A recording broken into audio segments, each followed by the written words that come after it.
العالمین کی بارگاہ سے مغفرت طلب کریں، توبہ طلب کریں، استغفار طلب کریں، رب کا قرب حاصل کریں۔ حدیث پاک کے اندر اللہ کے حبیب علیہ الصلوۃ والسلام نے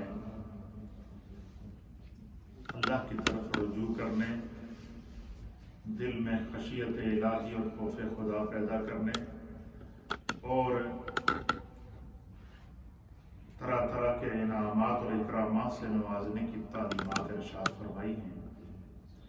صحابہ اکرام رضوان اللہ تعالی علیہم اجمعین جب بھی مسجد نبوی شریف میں سرکار دو عالم صلی اللہ تعالی علیہ وآلہ وسلم کی بارگاہ میں آتے تو حضور علیہ الصلوۃ والسلام نے اللہ کے ذکر میں مصروف رکھتے تھے، کچھ نہ کچھ ان کو تعلیم فرماتے رہتے تھے۔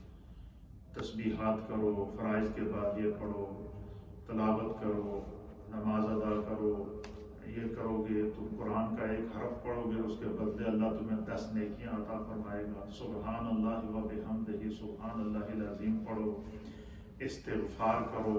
یہ اللہ کے حبیب علیہ الصلوۃ والسلام باقاعدہ تعلیم صحابہ کو دیتے تھے، اور صحابہ اکرام جب گھر جاتے تھے تو گھر جا کر وہ اپنی گھر والوں سے، اپنی بیوی سے، اپنی والدین سے، بہنوں سے ان سے کہتے تھے کہ آج حضور نے ہمیں یہ سکھایا، آج حضور نے ہمیں یہ سکھایا ہے۔ تو ایک دن سرکار دو عالم صلی اللہ تعالیٰ علیہ وسلم مسجد نبوی شریف میں موجود تھے، جمعہ کا دن تھا، تو کچھ خواتین، کچھ اسلامک بہنیں وہ وہاں تشریف لائیں اور کافی تعداد میں تشریف لائیں۔ بہت ساری ہماری مائیں بہنیں آ ان کے لیے خاص یہ درس ہے، اس کو سنیے گا۔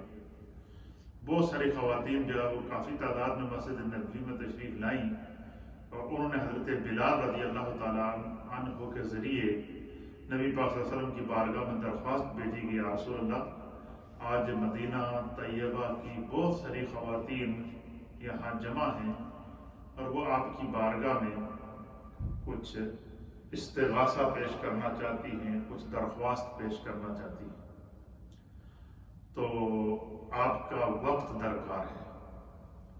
تو حضور علیہ نبی علیہ الصلوۃ والسلام نے ان کو پیغام بھیجا کہ ان سے کہیں کہ آپ انتظار کریں، میں صحابہ اکرام سے یہاں سے فارغ ہو کر پھر میں تمہاری طرف آتا ہوں۔ اور وہ خواتین انتظار کرتی رہیں اور کافی تعداد میں وہ خواتین وہاں موجود تھیں۔ تو سرکار دو عالم صلی اللہ علیہ وسلم جب مسجد نبوی کے معمولات، مسجد نبوی صرف نماز پڑھنے کی ہی جگہ نہیں تھی، وہ ریاست مدینہ کا دارالخلافہ بھی تھا، اور ریاست مدینہ کے تمام امور اللہ کے حبیب علیہ الصلوۃ والسلام وہیں بیٹھ کر انجام دیا کرتے تھے۔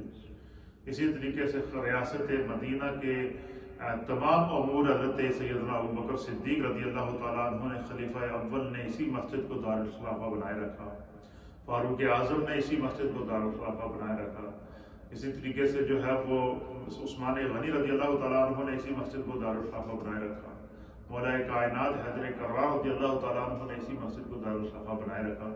تو مسجد نبوی میں لوگوں کے معاملات بھی حل کیے جاتے تھے، اور مسجد نبوی کے اندر صحابہ اکرام جو ہے وہ سرکار دو عالم صلی اللہ علیہ وسلم کا دیدار بھی کرتے تھے اور آپ کے پیچھے نمازیں بھی پڑھتے تھے۔ تو بہت ساری خواتین نے عرض کیا کہ رسول اللہ ہم آپ سے ملنا چاہتی ہیں۔ جب حضور علیہ الصلوۃ والسلام ان خواتین کے پاس تشریف لے گئے تو دیکھا کثیر تعداد میں خواتین جمع ہیں، اور پورے پلان کے ساتھ وہ پورا باقاعدہ وہ جو خواتین تھی نا مدینے کی، انہوں نے ایک دوسرے کو جو پیغام بھیجوا کے بلایا کہ آج ساریاں جمع ہو جائے، آج ساریاں مل کے سرکار دی بارگاہ میں جیسی کچھ استغاثہ پیش کرنا، درخواست پیش کرنا۔ ساری وہاں مائیں بہنیں جمع ہو گئیں، تمام خواتین اسلامک بہنیں جمع ہو گئیں، اور وہ جب جمع ہو گئی تو حضور علیہ السلام جب ان کے پاس تشریف لے گئے تو دیکھا کہ سرکار دو عالم صلی اللہ علیہ وسلم نے دیکھا کہ مسجد آدھی سے زائد مسجد خواتین سے بھری ہوئی ہے۔ تو حضور نے ان سے فرمایا کہ آج خیر تے ہے، پورا مدینہ دی عورتوں کا روج نکل کے آ گئی ہیں۔ تو ان خواتین نے عرض کیا کہ یا رسول اللہ آج آپ کے پاس ہم ایک درخواست لے کر آئے۔ حضور نے فرمایا کہ بتاؤ کیا؟ تو انہوں نے عرض کیا کہ یا رسول اللہ ہمارے مرد ہمارے گھروں میں آتے ہیں، وہ باقاعدہ آ کر ہمیں بتاتے ہیں آج حضور نے ہمیں یہ بتایا، آج حضور نے ہمیں یہ دین سکھایا، آج ہمیں حضور کے پیچھے نماز پڑھی ہے. تو وہ گھر سے آتے ہیں، آپ کے پیچھے نماز بھی پڑھتے ہیں، آپ کی تبلیغ بھی سنتے ہیں. تو ہم تو گھروں میں بیٹھی رہتی ہیں. ہم چاہتی ہیں کہ جس طرح آپ صحابہ اکرام کو ایک وقت دیتے ہیں اور ان کو تعلیم دیتے ہیں، ان کی تبلیغ کرتے ہیں، ایک دن ہفتے میں ہم سب جمع ہو جایا کریں تو آپ ہمیں بھی تعلیم دیا اور ہمیں بھی تبلیغ کیا کریں، ہمیں بھی دین سکھائیں. اور ہم چاہتی ہیں کہ ہم براہ راست آپ سے دین سیکھیں. یہ تھا ہماری ان ماؤں اور بہنوں کا دینی ذوق. تو سرکار دو عالم صلی اللہ علیہ وسلم نے ان کے اس خلوص کو سنا. تو یہ جو لوگ آج کہتے ہیں لبرل ٹائپ کے لوگ جی کہ اسلام میں خواتین کے حقوق نہیں دیے جاتے، اسلام سے پہلے عورت کو زندہ درگو کر دیا جاتا ہے. اسلام سے پہلے جب کسی کے گھر میں بچی پیدا ہوتی تو اس کو زندہ درگو کر دیا جاتا تھا، عورتوں کو غلام بنایا جاتا تھا. یہ اسلام کا مزاج ہے کہ اللہ کے حبیب علیہ الصلوۃ والسلام نے اسلام میں عورت کی کیٹیگری بتائی ہے. حضور نے فرمایا کہ اگر عورت ماں ہے تو اس کے قدموں کے نیچے جنت ہے، اگر عورت بیٹی ہے تو وہ خدا کی رحمت ہے، اور اگر عورت بہن ہے تو یہ خدا مد قدوس کا تمہارے لیے نعمت اور تحفہ ہے.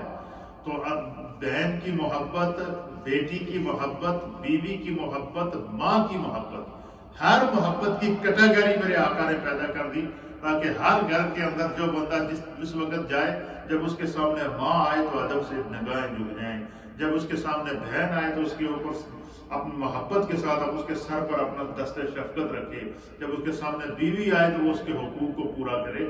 یہ سارے وہ اسلام کے مزاج ہیں کہ اسلام نے انسانیت کو جینے کا سلیقہ سکھایا.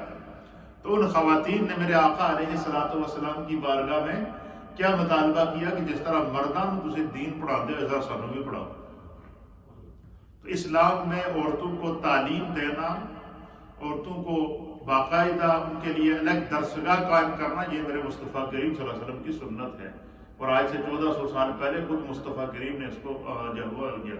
حضور علیہ السلام نے ان سے کہا کہ ٹھیک ہے، تو ہم ایسے کرتے ہیں کہ تمہارا ذوق جو ہے بہت مبارک ذوق ہے اور تمہاری طلب بہت اچھی ہے، تم علم کی طلب چاہتی ہو، تو لہٰذا ایسا کرتے ہیں کہ ہفتے میں فلاں دن ہم رکھتے ہیں، تو اس دن میں جو ہے وہ خواتین کو الگ سے تبلیغ کیا کروں گا، تعلیم دیا کروں گا.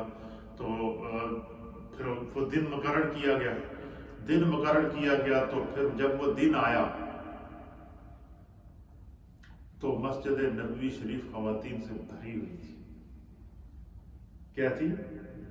سرکار تشریف لے گئے، حضور علیہ الصلوۃ والسلام منبر پر تشریف فرما ہوئے. سرکار دو عالم صلی اللہ علیہ وسلم نے خواتین مدینہ کو اور گرد و نواح کی جو عورتیں وہاں موجود تھیں ان کو تبلیغ کی. حضور علیہ الصلوۃ والسلام نے سب سے پہلے ان کو یہ سنایا کہ شب معراج کو میں نے دیکھا کہ بہت ساری عورتیں ایسی تھیں کہ جن کو زیادہ عذاب اس وجہ سے دیا جا رہا تھا کہ ان کے پاس زیورات موجود تھے، وہ اس سے زکوٰۃ نہیں نکالتی تھی. ان کے پاس مال موجود تھا، اس سے صدقہ نہیں کرتی تھی، اور وہ اکثر دوسروں کی غیبت کے اندر وقت گزارا کرتی تھی. تو حضور علیہ الصلوۃ والسلام نے فرمایا کہ تم اللہ کے راستے میں مال خرچ کیا کرو، اپنے زیوروں سے زکوٰۃ نکالا کرو، اور دل کے اندر خوف خدا پیدا کرو. اب سرکار دو عالم صلی اللہ علیہ وسلم کی اس گفتگو کا اتنا ان خواتین پر اثر ہوا تو انہوں نے نبی پاک کی بارگاہ میں عرض کیا کہ یا رسول اللہ، آپ حضرت بلال کو حکم دیں کہ وہ باہر کھڑے ہو جائیں چادر لے کر. جس وقت ہم یہاں سے نکلیں گی تو ہمارے پاس جو کچھ ہے اللہ کی توفیق ہے، ہم اللہ کے راستے میں خرچ کریں گی. حدیث کے اندر آتا ہے کہ سرکار دو عالم حضرت بلال باہر کھڑے رہے، آپ نے چادر یہاں سے پلو کرتے کا آگے کیا ہوا تھا. تو عورتیں وہاں سے گزرتی، کوئی اپنی سونے کی چوڑی اتار کے اس کے اندر ڈالتی، کوئی بالی اتار کر ڈالتی، کوئی جو کچھ نے کچھ زیور پہنا ہوا اٹھا کر ڈالتی، کسی کے پاس کوئی سکے دینار اور دراہم موجود ہوتے تو وہ ڈالتے. حضرت بلال کہتے ہیں کہ میں نے دیکھا کہ میری جھولی اور وہ جو چادر تھی وہ بھر گئی تھی. جو خواتین نے نبی پاک صلی اللہ علیہ وسلم کی بارگاہ میں پھر حضور علیہ الصلوۃ والسلام نے ایک مرتبہ پھر حدیث پاک سماعت فرمائی. یہ درس میرا خاص طور پر ہماری ماؤں بہنوں کے لیے ہے، غور سے اس کو سنیے گا کہ گھر میں بیٹھے ہمیں کیا کرنا چاہیے. جب بھی ہم فری ہوں ہمیں کیا کرنا چاہیے؟ ہمارے یہاں اکثر عورتوں کی یہ عادت ہوتی ہے کہ جب وہ فری ہوتی ہیں، کوئی کام نہیں ہوتا تو وہ پھر غیبت کرتی ہیں، دوسرے کی بدگوئی کرتی ہیں، دوسروں کے خلاف باتیں کرتی ہیں، ایک کی بات دوسری کو پہنچاتے ہیں، دوسری کی بات تیسری کو پہنچاتی ہیں۔ وہ اپنی طرف سے تو بڑا نیکی کا کام کر رہی ہوتی ہے، لیکن حقیقت میں وہ اپنی نیکیاں ضائع کر رہی ہوتی ہیں۔ بعض وہ ہوتی ہیں کہ جن کا یہی کام ہوتا ہے کہ وہ اپنے میاں کی برائی کر رہی ہوتی ہیں دوسری عورتوں کے سامنے۔ اسی طریقے سے گھروں کے اندر کوئی چھوٹی موٹی چپکلش ہو جائے تو اس کو پھر کھول کھول کر بیان کرتی ہیں، تو پتہ چلتا ہے کہ وہ بات جو ہے وہ ایک سے دوسروں تک پہنچتے پہنچتے پہنچتے پورے محلے کے اندر ڈنڈورا پٹ گیا۔ تو حضرت یسائرہ رضی اللہ، حدیث پاک ہے، اس کو امام ترمذی نے سنن ترمذی کے اندر نقل فرمایا ہے، وَأَنْ يُسَائِرَةَ وَكَانَتْ مِنَ الْمُهَاجِرَاتِ۔ حضرت یسائرہ رضی اللہ تعالی عنہ یہ بہت عظیم صحابیہ تھی، اور ان کے بارے میں سرکار نے فرمایا کہ وَكَانَتْ مِنَ الْمُهَاجِرَاتِ، جن عورتوں نے اللہ کے راستے میں ہجرت کی تھی ان ہجرت کرنے والی عورتوں میں ایک حضرت یسائرہ بھی تھی، جنہوں نے اللہ کے دین کی خاطر اپنا وطن چھوڑا، مکہ چھوڑ کر مدینے آئی۔ مہاجرات میں سے تھی، مہاجرات مہاجر خواتین میں سے تھی، ہجرت کرنے والی خواتین میں سے تھی، وہ خواتین جنہوں نے اسلام کی خاطر مائیگریشن کی ہے، جو ایک جگہ سے دوسری جگہ ہجرت کی ہے، مائیگریٹ ہوئی ہیں، ان میں سے تھی حضرت یسائرہ۔ آپ فرماتی ہیں کہ قالت، کہتی ہیں کہ قال لنا رسول اللہ صلی اللہ تعالی علیہ وآلہ وسلم، حضرت یسائرہ کہتی ہے کہ ہم بہت ساری عورتیں جمع تھیں، سرکار دو عالم صلی اللہ علیہ وسلم نے ہم سب کو درس دیا۔ کیا دیا؟ ہم سب کو فرمایا، حضور نے کیا فرمایا؟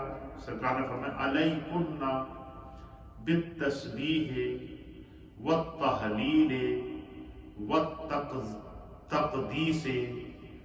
وقدنا بالانادل فإنہن مسئولات، او کما قال علیہ الصلوۃ والسلام۔ حضرت یسائرہ کہتی ہیں کہ بہت ساری اب خواتین بیٹھی تھیں، تو سرکار دو عالم صلی اللہ تعالیٰ علیہ وآلہ وسلم نے ہمیں مخاطب کر کے فرمایا کہ علیکن بالتسبیح، تمہارے لیے حکم یہ ہے کہ تم اللہ کی زیادہ سے زیادہ تسبیح پڑھا کرو۔ کیا کیا کرو؟ والتحلیل، اور اللہ تعالیٰ کی تحلیل کیا کرو، والتقدیس، اور اللہ تعالیٰ کی تقدیس بیان کیا کرو، وقدنا بالانامل، اور ہاتھوں کی انگلیوں کے اوپر وظائف کیا کرو، تسبیحات پڑھا کرو۔ کیا کیا کرو؟ ہاتھوں کی انگلیوں کے اوپر کیا کیا کرو؟ تسبیحات پڑھا کرو۔ یہ جو ہم تسبیح استعمال کرتے ہیں، تو کچھ لوگ پوچھتے ہیں تسبیح استعمال کرنا کہاں سے جائز ہے؟ اس حدیث کے اندر حضور علیہ الصلوۃ والسلام نے حضرت یسائرہ اور مدینہ کے اندر موجود بہت ساری خواتین کو یہ وصیت کی تھی کہ علیکن بالتسبیح والتہلیل والتقدیس وقدنا بالانامل، کہ تم اللہ کی تسبیح، اللہ کی تقدیس، اللہ کی تحلیل انگلیوں کے اوپر پڑھا کرو، حساب کر کے انگلیوں پہ گنتی کر کے اللہ کی تسبیح کیا کرو، پڑھا کرو۔ کیوں پڑھا کرو؟ پھر سرکار نے فرمایا کہ فَإِنَّهُنَّ مَسْئُولَاتٌ، قیامت کے دن اللہ تعالیٰ ہاتھ کی یہ جو 10 انگلیاں ہیں، ان انگلیوں کو اللہ زبان دے گا اور یہ گفتگو کرے گی۔ قرآن پاک کے اندر 15ویں پارے میں اللہ تعالیٰ نے فرمایا کہ انسان کے جو جسم کے اعضاء ہیں، کان، زبان، ناک، آنکھیں، ہاتھ، پاؤں، اعضاء جسمانی کو اللہ فرماتا ہے کہ اللہ تعالیٰ ان کو قیامت کے دن قوت گویائی عطا فرمائے گا، بولنے کی طاقت عطا فرمائے گا، اور ہر ایک کام جو ہم نے اپنے ہاتھوں سے کیا ہے وہ ہاتھ بول کر بتائیں گے، جو آنکھوں سے کیا آنکھیں بول کر بتائیں گے، جو کانوں سے سنا ہے کان خود بول کر بتائیں گے، گواہی دیں گے، جو قدم سے کیا ہے جو وہ قدم بول کر اللہ کی بارگاہ میں گواہی دیں گے۔ تو حضور علیہ الصلوۃ والسلام نے مدینہ طیبہ کی خواتین سے کہا کہ جب تم گھر کے کام کاج سے فارغ ہو کر گھر میں بیٹھو تو کیا کیا کرو؟ علیکم بالتسبیح، اللہ کی تسبیح کیا کرو۔ تسبیح کیا ہے؟ سبحان اللہ و بحمدہ سبحان اللہ العظیم، پڑھے بسم اللہ الرحمن الرحیم. بسم اللہ الرحمن الرحیم. سبحان اللہ سبحان اللہ وبحمدہ وبحمدہ. سبحان اللہ العظیم. سبحان اللہ العظیم. سبحان اللہ سبحان اللہ وبحمدہ وبحمدہ. سبحان اللہ العظیم. سبحان اللہ العظیم. سبحان اللہ سبحان اللہ وبحمدہ وبحمدہ. سبحان اللہ العظیم. سبحان اللہ العظیم. نبی اکرم صلی اللہ تعالیٰ علیہ وسلم نے فرمایا کہ جس شخص نے ایک مجلس کے اندر 100 مرتبہ ایک تسبیح سبحان اللہ وبحمدہ سبحان اللہ العظیم پڑھا تو حضور نے فرمایا کہ اگر اس کے گناہ ریت کے ذروں کے برابر ہوں گے خدا معاف کر دے. پھر ایک روایت میں سرکار دو عالم صلی اللہ علیہ وسلم نے فرمایا کہ اگر کسی نے سبحان اللہ وبحمدہ سبحان اللہ العظیم کا وظیفہ 100 مرتبہ کیا، سرکار نے فرمایا کہ اس کے گناہ اگر سمندر کی جھاگ کے برابر ہوں گے خدا پھر بھی معاف کر دے. پھر تسبیح کے متعلق اللہ کے حبیب علیہ الصلوۃ والسلام نے فرمایا کہ جس شخص نے 100 مرتبہ سبحان اللہ وبحمدہ سبحان اللہ العظیم پڑھا، فرمایا اس کے گناہ اگر بارش کے قطروں کے برابر ہوں گے اللہ معاف کر دے. تو یہ عشرۂ مغفرت ہے. یہ کیا ہے؟ عشرۂ مغفرت کے اندر ہم نے جو مل کر استغفار کرنی ہے، مغفرت طلب کرنی ہے، اللہ کو راضی کرنا ہے، اپنے گناہوں کی معافی مانگنی ہے، تو اس میں سے ایک وظیفہ کیا ہے؟ اللہ کی تسبیح کرنا. اور یہ حضور علیہ الصلوۃ والسلام نے مدینے کی خواتین کو باقاعدہ بٹھا کر، خاص خواتین کو حضور نے یہ وظیفہ دیا ہے، انگلیوں کے اوپر پڑھا کرو، تسبیح کے لیے پڑھا کرو. کیا ہوتا ہے؟ فرمایا کہ سبحان اللہ کیا ہے؟ فرمایا سبحان اللہ اللہ کی پاکی ہے، خدا کی پاکی بیان کرنا ہے. تو جس زبان سے خدا کی پاکی بیان ہوتی ہے اللہ اس زبان کو بھی پاک کر دیتا، اس دل کو بھی پاک کر دیتا. تو جس کا دل اور زبان پاک ہو جائے تو اس سے بڑی سعادت کوئی ہے زمانے میں؟ کوئی نہیں ہے. اللہ اکبر. تو حضور علیہ الصلوۃ والسلام نے فرمایا کہ جو ہے وہ تمہارے لیے کیا ہے؟ تسبیح ہے، تحلیل ہے، اور اللہ کی بارگاہ میں جو ہے وہ اس کی بارگاہ میں جو ہے وہ رجوع کرنا تمہارے لیے ضروری ہے. پھر فرمایا کہ اللہ کی تقدیس بیان کیا کرو. تقدیس کا معنی کیا ہے؟ کہ یہ تسبیح کیا کرو کہ یا قدوس ہو یا قدوس ہو یا قدوس ہو یا قدوس. یہ بڑا مجرب وظیفہ ہے. حضور علیہ السلام نے فرمایا کہ اور خواتین کو اسپیشل کہا کہ تم اللہ کی تقدیس بیان کیا کرو. اس کا معنی کیا ہے کہ اللہ تعالیٰ کا کہ اللہ تعالیٰ کے اسماء میں سے اس کا ایک نام ہے قدوس. کیا نام ہے؟ قدوس ایک نام ہے اللہ تعالیٰ کے اسماء میں سے. اور جو ہے وہ قدوس کہتے ہیں روایات کے اندر آتا ہے کہ جو بندہ یا قدوس ہو یا قدوس ہو یا قدوس ہو کا وظیفہ کرتا ہے، تو اگر بندہ یہ چاہے کہ خدا بند قدوس اس کے دل کو پاک کر دے اور دل کے اندر سے ہر قسم کی نفرت، کجی اور گناہ کو صاف اور کینے اور حسد اور بغض کو صاف کر دے، تو فرمایا وہ یا قدوسوں کا وظیفہ پڑھے.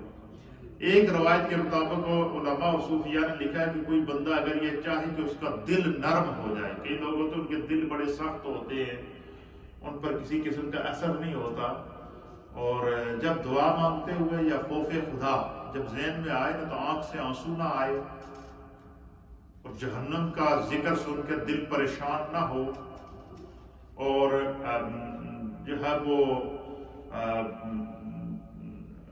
عذاب الہی کے مناظر کو پڑھنے کے بعد اگر ہمارے چہروں کے اوپر اور ہمارے دلوں پر کسی قسم کا کوئی اثر نہ ہو تو پھر کیا ہوتا ہے؟ پھر روایات کے اندر آتا ہے کہ پھر اگر کوئی کیفیت محسوس نہ ہو تو پھر یہ سمجھ لیں کہ ہمارا دل سخت ہے. کیا ہو گیا ہے؟ دل سخت ہے. تو نبی پاک صلی اللہ تعالیٰ علیہ وسلم نے فرمایا کہ اگر تم چاہتے ہو کہ ہمارے دلوں کی سختی دور ہو، اور جس کا دل نرم ہو گیا اسے سب کچھ مل گیا. دل کی نرمی سے خوف خدا پیدا ہوتا ہے، خوف خدا پیدا ہو جائے تو باطن پاک ہوتا ہے، باطن پاک ہو جائے تو اللہ تعالیٰ اس کے اثرات اس کی پیشانی اور اس کے چہرے سے ظاہر کرتا ہے. پھر وہ انسان اس کا قدم، اس کا تصور، اس کا تخیل، اس کی سوچ، ہر چیز اللہ کی طرف متوجہ ہو جاتی ہے۔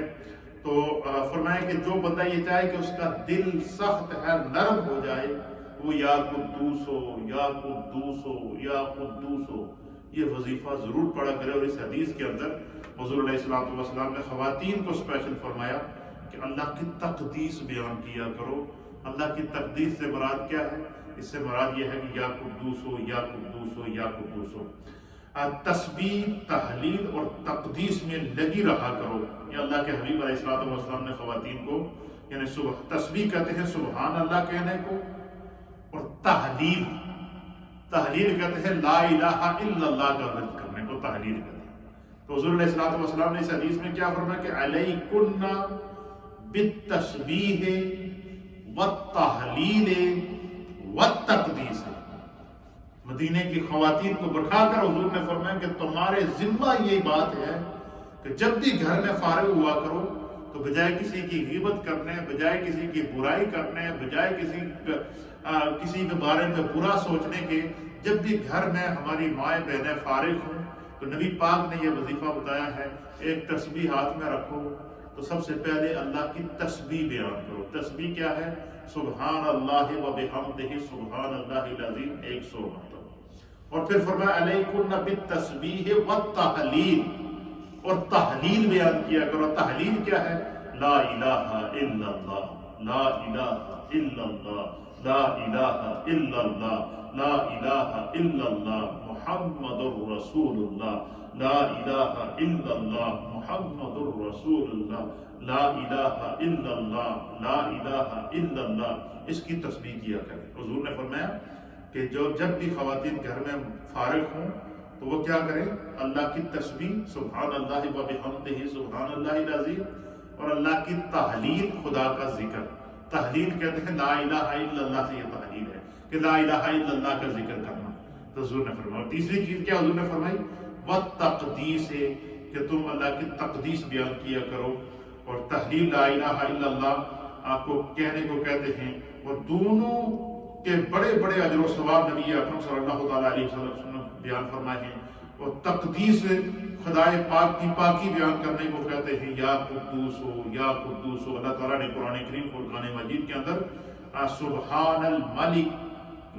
سبحان الملک القدوس، ایک تسبیح یہ بھی کہہ سکتے ہیں کہ جس کے اندر تسبیح بھی آ جائے اور تقدیس دونوں اکٹھی پڑھی جائیں۔ اور تو اگر یہ چاہیں کہ تسبیح اور تقدیس دونوں پڑھی جائیں تو آپ پڑھ سکتے ہیں کہ سبحان الملک القدوس ہو، سبحان الملک القدوس ہو، سبحان الملک القدوس ہو، سبحان الملک القدوس ہو۔ اس وظیفے کے اندر تسبیح اور تحلیل دونوں آ جاتی ہیں، تسبیح اور تقدیس دونوں آ جاتی ہیں۔ تو اگر آپ دیکھیں کہ یہ نبی پاک نے چونکہ خاص طور پر خواتین کو یہ وظیفہ دیا ہے، تو اگر ہم چاہیں کہ مثلا ایک تسبیح میں تینوں پڑھیں تو پڑھ لیا کریں لا الہ الا اللہ سبحان الملک القدوس، سبحان الملک القدوس، لا الہ الا اللہ سبحان الملک القدوس۔ یہ جب پڑھیں گے اس کے اندر کیا ہوگا؟ تینوں تسبیح بھی آ جائے گی، تحلیل بھی آ جائے گی، اور تقدیس بھی آ جائے گی۔ اور فرمایا کہ جس کا دل سخت ہو اور وہ چاہے کہ اس کا دل نرم ہو جائے تو علماء اور صوفیہ کہتے ہیں کہ وہ یہ مجرب وظیفہ ہے اولیاء اللہ کا، کہ اگر کوئی بندہ چاہے وہ مرد ہو یا خاتون ہو، وہ یہ چاہے کہ اس کا دل نرم ہو جائے، دل کی سختی اللہ دور کر دے اور دل کے اندر خدا خوف خدا پیدا کر دے، تو وہ یا قدوس ہو، یا قدوس ہو، یا قدوس ہو، یا قدوس ہو کا وظیفہ کیا کرے۔ یہ باقاعدہ نبی اکرم صلی اللہ تعالیٰ علیہ وآلہ وسلم نے جو ہے وہ خواتین کو اسپیشل عطا کیا، اور فرمایا کہ انگلیوں کے اوپر یہ وظیفے کو پڑھا کرو۔ اس کا کیا معنی ہے؟ اگر ہم تسبیح کے ساتھ پڑھیں گے نا، تسبیح میں بھی انگلیاں حرکت کرتی ہیں، تو انگلی کے اوپر پڑھنا اور تسبیح کے ساتھ پڑھنا دونوں کا ایک ہی حکم ہے۔ جب ہم تسبیح کے اوپر انگلی چلاتے ہیں تو انگلیاں اس میں بھی انگلیاں حرکت کرتی ہیں، اور کسی کے پاس تسبیح نہیں ہے تو یہ دیکھیں یہ ہاتھ کی 5 انگلیاں ہیں۔ کتنی انگلیاں ہیں؟ 5 انگلیاں ہیں، اور ہر انگلی کے اندر 3 سٹیپ رکھے گئے ہیں۔ یہ دیکھیں، یہ پہلا ہے، یہ دوسرا ہے، یہ تیسرا ہے، اور اسی طریقے سے 5 انگلیوں کے اندر یہ کتنے ہو گئے؟ 15 ہو گئے. اسی طریقے سے اس کو بار بار گنتی کر کے پڑھتا رہے تو جو ہے وہ ایک تسبیح پوری ہو جائے گی 100 مرتبہ یا 101 مرتبہ. اس کو مرد بھی پڑھے اور خواتین بھی پڑھے. اور یہ وہ خاص وظیفہ ہے جو اللہ کے حبیب علیہ السلام نے فارغ ٹائم میں کرنے کے لیے دیا ہے. حضور نے فرمایا کہ جب عورتیں گھر میں فارغ بیٹھیں تو وہ بجائے کسی کی غیبت کرنے کے تسبیح پڑھا کریں, بجائے کسی کی غیبت کرنے کے تحلیل لا الہ الا اللہ کا ذکر کیا کریں, بجائے کسی کی غیبت اور کسی کے بارے میں برا سوچنے کے جو ہے وہ تقدیس یا قدوس ہو یا قدوس ہو یا قدوس ہو کا وظیفہ کیا کرے. یہ کتنے رحمت للعالمین پیارے آقا نے ہمیں جو ہے وہ اس کا جو ہے وہ اس کی تشریح کے اندر میرے استاد محترم نے اس حدیث کی تشریح کے اندر لکھا ہے. آپ فرماتے ہیں کہ پہلی نصیحت تو کیا تھی کہ تسبیح کرو سبحان اللہ و بحمدہ سبحان اللہ العظیم, جس کی میں نے آپ کے سامنے بیان کر دی. کہتے ہیں دوسری نصیحت میں نبی اکرم صلی اللہ تعالیٰ علیہ وسلم نے فرمایا کہ اللہ کا ذکر کرتے وقت انگلیوں کو شمار کیا کرو, انگلیوں پر ان تسبیح پڑھا کرو. پھر اس کی حکمت بتائی ہے کہ قیامت کے دن اللہ تعالیٰ انگلیوں کو بولنے کی صلاحیت عطا فرمائے گا, طاقت عطا فرمائے گا, تو وہ انگلیاں انسان کے خلاف گواہی دیں گی. تو اگر کسی کی انگلیاں, کسی ماں بہن, کسی بزرگ, کسی نوجوان, کسی مرد, کسی عورت کی انگلیاں جب انہیں اللہ تعالیٰ زبان دے تو وہ یہی کہیں گے کہ یا رسول اللہ اس کی انگلی جب بھی حرکت کرتی تھی تیرا ذکر کرتا تھا, یا اللہ جس کی انگلی جب بھی حرکت کرتی تھی لا الہ الا اللہ پڑھتا تھا. ان کی انگلیاں جب بھی حرکت کرتی تھی وہ سبحان اللہ و بحمدہ سبحان اللہ العظیم پڑھا کرتی تھی. ان کی انگلیاں جب بھی حرکت کرتی تھی یہ یا قدوس ہو یا قدوس ہو یا قدوس ہو کا وظیفہ کیا کرتی تھی. ان کی انگلیاں جب بھی حرکت کرتی تھی یا استغفر اللہ ربی من کل ذنب واتوب الیہ کا وظیفہ کیا کرتی تھی. تو یہ عشرہ مغفرت ہمارے درمیان ہے, اس لیے میں ان اعمال کی طرف آپ کو توجہ دلوا رہا ہوں تاکہ ہم زیادہ سے زیادہ اس عشرے میں بزی رہ کر اللہ تعالیٰ کی اجتماعی طور پر مغفرت اور اس کی بخشش کو حاصل کر سکیں. اور تیسری نصیحت میں نبی اکرم صلی اللہ علیہ وسلم نے فرمایا کہ ذکر اللہ سے غافل نہ ہونا. اس حدیث کے آخری الفاظ کیا ہے؟ حضور علیہ السلام نے فرمایا کہ وَلَا تَغْفُلْنَا, فرمایا کہ اللہ کے ذکر سے کبھی غافل نہ ہونا. فَتُنْسَيْنَ الرَّحْمَةَ, فرمایا کہ جو بندہ خدا کا ذکر بھول جاتا ہے. یہ بڑی مزے کی اور بڑی عام بات ہے, یہ سمجھنے کی. پہلے اس حدیث میں 3 نصیحتیں کی ہیں عورتوں کو اور مردوں کو حضور نے کہ جب بھی فارغ ہوا کرو تو تسبیح بھی پڑھا کرو, جب فارغ ہوا کرو تو تحلیل لا الہ الا اللہ کا ورد کیا کرو, جب فارغ ہوا کرو تو تقدیس یا قدوس ہو یا قدوس ہو یا قدوس ہو کا وظیفہ پڑھا کرو. اور تیسری وصیت کیا کی ہے؟ حضور نے فرمایا کہ اللہ کے ذکر سے, اس کی تسبیح سے اور اس کی تحلیل سے کبھی غافل نہ ہونا. غافل نہ ہونا کیا مطلب؟ کہ بندہ دنیا کے اندر اتنا کھو جائے کہ نماز بھی بھول گیا, ذکر بھی بھول گیا, تلاوت بھی بھول گیا, اور دنیا کے مشاغل کے اندر ہماری زندگی گزر رہی ہے. اور آخر ایک ایسا وقت آتا ہے کہ اللہ کی آزمائش آ کر ہمیں بیماریوں کی صورت میں گھیر لیتی ہے, وائرسز کی صورت میں گھیر لیتی ہے, آزمائشوں کی صورت میں گھیر لیتی ہے, اور پھر انسان دوسروں کو کہتا پھرتا ہے میرے لیے دعا کرو. نبی پاک صلی اللہ تعالیٰ علیہ وسلم نے فرمایا راحت کے دنوں کے اندر کی راحت کہتے ہیں کہ جب بندہ صحیح ہو, تندرست ہو, جوانی ہو اور اچھے ہوتے ہیں. حضور نے فرمایا کہ راحت کے دنوں میں, اچھے دنوں کے اندر کی جانے والی نیکی مشکل میں انسان کے کام آ جاتی ہے. یعنی جس شخص نے دنیا میں اپنے آپ کو فراغت کے لمحات میں اپنے آپ کو اللہ کے ذکر میں بزی رکھا, فراغت کے لمحات میں جس نے اپنے آپ کو اللہ کی تسبیح میں بزی رکھا, فراغت کے لمحات میں جس نے اپنے آپ کو اللہ کی تحلیل لا الہ الا اللہ کے سکا ورد کرتا رہا, فراغت کے لمحات کے اندر جو اللہ کی تقدیس بیان کرتا رہا, یا قدوس ہو یا سبحان الملک القدوس ہو, سبحان الملک القدوس ہو. قرآن پاک کے اندر بھی سورہ حشر میں اللہ فرماتے کہ هو اللہ الذی لا الہ الا هو الملک القدوس السلام المؤمن المہیمن العزیز الجبار المتکبر. سبحان اللہ عما یشرکون۔ قرآن میں وہی کے ذریعے بھی اللہ تعالیٰ اپنی تقدیس بیان کرنے کا حکم دے رہا ہے، اپنی تسبیح بیان کرنے کا حکم دے رہا ہے، اپنے رب کی بارگاہ میں اپنے آپ کو حاضر رکھنے کا بیان دے رہا ہے۔ اس لیے یہ اللہ تعالیٰ کے کرم کے دن ہیں، رحمت کا عشرہ تو گزر گیا، اس میں بھی ہم سستی کرتے رہے۔ اس لیے میں بار بار اس طرح کی احادیث آپ سب حضرات کے سامنے لے کر آتا ہوں تاکہ ہم مغفرت کے عشرے میں غافل نہ ہو سکیں۔ خدا نے موقع دیا ہے زندگی میں تو ہم اللہ سے استغفار کریں اور اجتماعی طور پر استغفار کریں، اس کی بہت سخت ضرورت ہے۔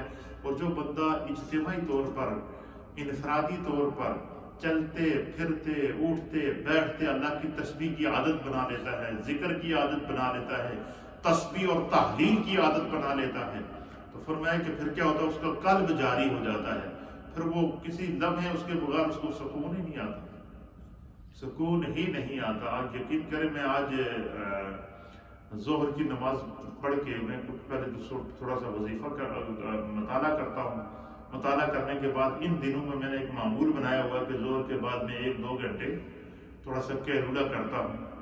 تو آج میں ظہر کے بعد جناب سویا تو میں نے خواب میں قبلہ حضور شیخ العالم حضرت پیر اللہ الدین صدیقی رحمۃ اللہ علیہ سے میری ملاقات ہوئی۔ ایک بڑا خوبصورت منظر، اس میں بیٹھے ہوئے مجھے قریب بلایا، سینے سے لگایا اور مجھ سے فرما رہے ہیں کہ کثرت سے ذکر کیا کرو۔ یہ آج کی میں آپ کو آج کا یہ خواب بتا رہا ہوں، یقین کریں واللہ میں مسجد میں بیٹھا ہوں اس وقت روزے کی حالت میں، آج انہوں نے مجھے بٹھا کر میں نے کہا میرے ساتھ ذکر کرو اور ذکر کثرت سے کیا کرو۔ اس لیے میں نے کہا کہ آج جو میرے پیر و مرشد نے میری رہنمائی کی ہے، کیوں میں یہ پیغام میں آپ تک نہیں پہنچا دوں۔ نبی پاک صلی اللہ علیہ وسلم کی حدیث کیا، حضور نے فرمایا کہ کثرت سے خدا بندے قدوس کا کیا کرو، ذکر کیا کرو۔ اور اس کی طرف تیسری نصیحت یہ فرمائی کہ جو اللہ کے ذکر سے کبھی اپنے آپ کو غافل نہ کرنا، اور حضور نے اس کا نقصان بتایا۔ نقصان کیا ہے؟ فرمایا جو خدا کے ذکر سے غافل ہوتا ہے اللہ کی رحمت اس کو بلا دیتی ہے۔ اللہ کی رحمت بلا دینی کا کیا معنی ہے کہ اللہ تعالیٰ اس کی طرف توجہ کو ہٹا دیتا ہے، خدا اس کی طرف نظر رحمت نہیں فرماتا، اس لیے کہ اللہ کہتا ہے کہ میں نے تمہیں زندگی دی ہے، اولاد دی ہے، مال دیا ہے، رزق دیا ہے، روزگار دیا ہے، عزت دی ہے، تقریم دی ہے، سب کچھ دیا ہے، اقتدار دیا ہے، معاشرے میں ساری نعمتیں میں نے تمہیں دی ہے، اور تمہارے اپنے جسم کے اندر اتنی نعمتیں ہیں کہ وَإِن تَعُدُّوا نِعْمَتَ اللَّهِ لَا تُحْصُوهَا، کہ خدا نے تمہیں اتنی نعمتیں عطا کی ہیں کہ تم ان کو شمار کرنا چاہو تو نہیں کر سکتے۔ تو فرمایا کہ جب تم اللہ کی نعمتوں کو شمار نہیں کر سکتے، اس رب نے تمہیں اتنی نعمتیں دی، اس کے باوجود تم اللہ کے ذکر سے غافل ہو رہے ہو، اس کے باوجود تم اللہ کے احکام پر عمل نہیں کر رہے، اس کے باوجود جناب ایک دوسرے کو فتح کرنے کو لگے ہوئے ہو، اس کے باوجود ہم دنیا کی ساری جو ہے وہ جویلے اپنے سر پہ لانے کے لیے لگے ہوئے ہیں۔ فرمایا ہر انسان جب اپنی فکر کر کے اپنی زبان کو خدا کے ذکر سے تر رکھے گا تو فرمایا اللہ تعالیٰ سب سے پہلا اس کو انعام کیا دے گا؟ خدا اس کے دل کو نرم کر دے گا، اور سب سے بڑی کامیابی وہ ہے کہ ہمارا دل نرم ہو، اور جس کا دل نرم ہو گیا وہ سمجھ لو اس پر خدا کا کرم ہو گیا، اس پر اللہ کی بخشش ہو گئی۔ جب بھی اللہ تعالیٰ کا عذاب یاد کرو تو آنکھوں سے آنسو بہائے، دل کے اندر غم پیدا کرے، خوف کی کیفیت پیدا کرے کہ اللہ تعالیٰ ہمیں اس عذاب سے محفوظ رکھے۔ تو اس حدیث کے اندر 3 سبق دیے گئے ہیں، اور پہلا سبق کیا حضور نے فرمایا کہ جب بھی فارغ ہوں تو کیا کریں؟ تسبیح بیان کریں۔ اور دوسرا سبق اس حدیث کے اندر کیا ہے کہ جب بھی فارغ رہیں تو وہ کیا کریں؟ تحلیل لا الہ الا اللہ، لا الہ الا اللہ کا ذکر کیا کریں۔ اور چوتھا درس کیا دیا گیا ہے کہ جب بھی فارغ ہوں تو کیا کیا کریں؟ تقدیس اللہ تعالیٰ کی بیان کیا کرو، یا قدوس ہو، یا قدوس ہو، یا قدوس ہو۔ آپ دیکھیں کہ اللہ تعالیٰ کی پاکی، اس کی تقدیس، اس کی تحلیل اور اس کی تسبیح بیان کرنا یہ اللہ کو بڑا محبوب ہے۔ حدیث پاک کے اندر آتا ہے کہ حضور نبی علیہ الصلوۃ والسلام کو جب اللہ نے معراج کرایا تو معراج کی شب جب میرے مصطفیٰ کریم پہلے تو پورا معراج کا وزٹ کرنے کے بعد جب قرب خاص میں اپنے رب سے ملاقات کے لیے گئے نا تو حضور علیہ الصلوۃ والسلام کے جب اللہ تعالیٰ کے قرب میں گئے اور پہلی حضور کی نگاہ نے جب سب سے پہلے اللہ تعالیٰ کے حسن مطلق کا دیدار کیا اور اپنے آپ کو اپنے رب کے سامنے بالکل قریب پایا، تو حدیث کے اندر آتا ہے کہ حضور علیہ الصلوۃ والسلام کی زبان سے جو سب سے پہلے کلمات نکلے وہ کیا تھے؟ التحیات للہ والصلوات والطیبات۔ یہ میرے مصطفیٰ کے اللہ سے پہلا کلام براہ راست ملاقات کے وقت تھا۔ جس طرح کہ ہم تو ایک دوسرے سے ملتے ہیں تو کیا کرتے ہیں؟ السلام علیکم ورحمۃ اللہ، کہ تم پر سلامتی ہو اور اللہ کی رحمت ہو۔ تو سلامتی کی دعا تو اس کو دی جاتی ہے جس کو کسی حادثے کا خدشہ ہو۔ اللہ تعالیٰ تو کسی حادثے کا پابند نہیں ہے، اور کوئی حادثہ اللہ کو تو نقصان نہیں پہنچا سکتا۔ تو نبی پاک صلی اللہ علیہ وسلم نے اللہ تعالیٰ کی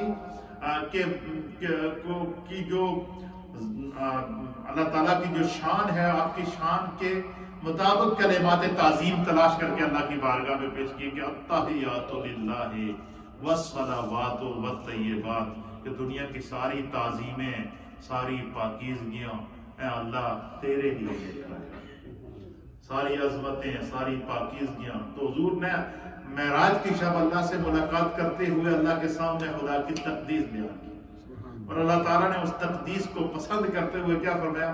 السلام علیکہ ایھا النبی، اے میرے محبوب تم پر سلامتی ہو۔ کیوں؟ تو اپنے رب کی پاکی بیان کرتا ہے، تو اپنے رب کی تقدیس بیان کرتا ہے، تو اپنے رب کی تحلیل بیان کرتا ہے، تو اپنے رب کی تسبیح بیان کرتا ہے، تیری زبان ہمیشہ اللہ کے ذکر سے تر رہتی ہے۔ السلام علیکہ ایھا النبی، اے نبی تم پر خدا کی سلامتی۔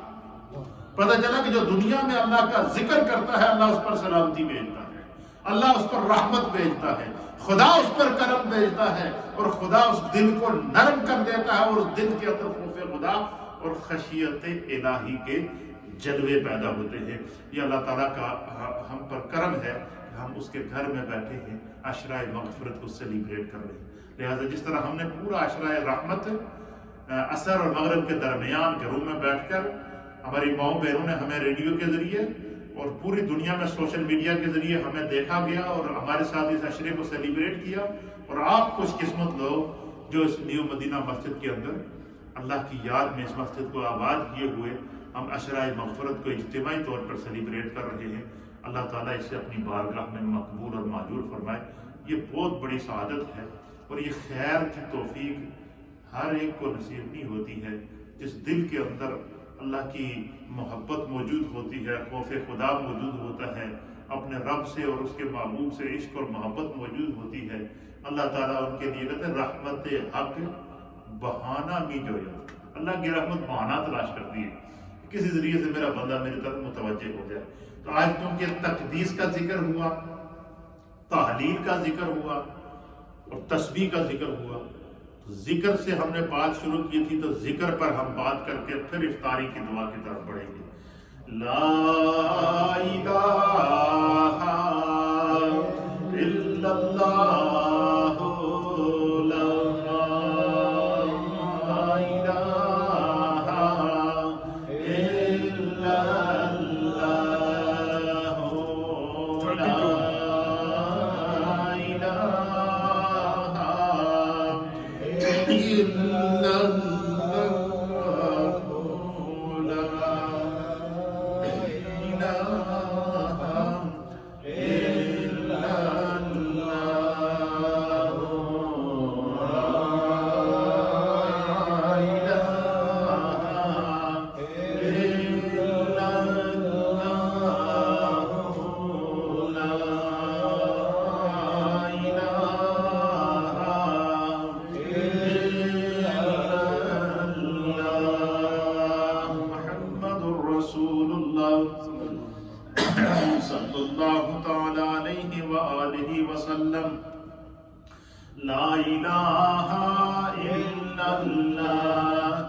صلی اللہ تعالی علیہ وآلہ وسلم اللہ اللہ اللہ اللہ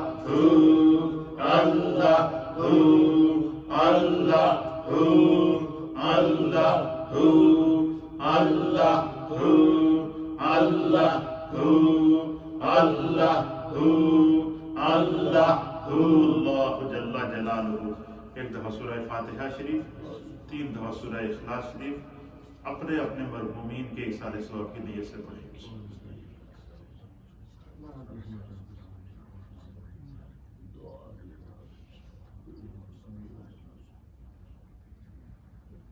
اللهم صل على سيدنا ونبينا ومولانا محمد وعلى آل سيدنا ونبينا ومولانا محمد صلاة دائمة مقبولة تؤدي بها حقه العظيم. یا اللہ ہماری اس افطار اسپیشل کے پروگرام کو اپنی بارگاہ میں قبول کرنا. اس میں تلاوت قرآن ہوئی، اس میں نبی پاک کی نعتیں ہوئیں، اس میں بیان ہوئے، اس میں تسبیحات پڑھی گئی، تحلیلات ہوئیں، اللہ کا ذکر کیا گیا. اللہ صرف یہی خواہش ہے کہ اپنی بارگاہ میں قبول کرنا، تیری رضا کے لیے ہے اللہ قبول کرنا. سب مرحومین کو پیش کرتے ہیں قبول کرنا، سب کے درجات کو بلند کرنا، ہمارے تمام مرحومین کی بخشش و مغفرت کرنا. ہم میں جو بیمار ہیں خدا انہیں شفا عطا فرما، جن گھروں میں پریشانیاں ہیں مشکلات ہیں اللہ دور فرما. یا اللہ یہ اشرا یہ مغفرت ہے، ہماری مغفرت فرما. یا اللہ ذکر کرنے والوں کی جزا عطا فرما، تسبیح پڑھنے والوں کی میں شمار فرما، تحلیل کرنے والوں میں شمار فرما، تقدیس کرنے والوں میں شمار فرما. ہمارا ظاہر اور باطن پاک کر دے. اللہم انی لک صمت وبک آمنت وعلیک توکلت وعلی رزقک افطرت. افطار کا وقت ہوا.